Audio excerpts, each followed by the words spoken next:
आगे सुन बोलो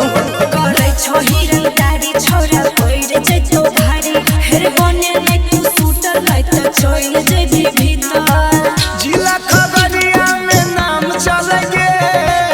पुलिस दरोगा सलाम करेगे हे गे न्यूज में रोज हमर कांड चलेगे पुलिस दरोगा सलाम करेगे सलाम करेगे सलाम करेगे दीपांशी रिकॉर्डिंग स्टूडियो खगड़िया चलेगे पुलिस दरोगा सलाम करेगे किए करे छी अपना आप के बड़ाई जहिया धरे भी छोरा जे बही मराई जे बही मराई जे बही महेरे किए करे छी अपना आप के बड़ाई जहिया धरे भी छोरा जे बही मराई हमरा आगे केकरो नहीं गे उठै छै आवाजे राजे शुरुए से गे छौरी हमे छियै रंग बाजे हां जिला दरभंगा में नाम चलेगे पुलिस दरोगा सलाम करेगे हे गे न्यूज में रोज हमर कांड चलेगे पुलिस दरोगा सलाम करेगे सलाम करेगे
रिकॉर्डिंग स्टूडियो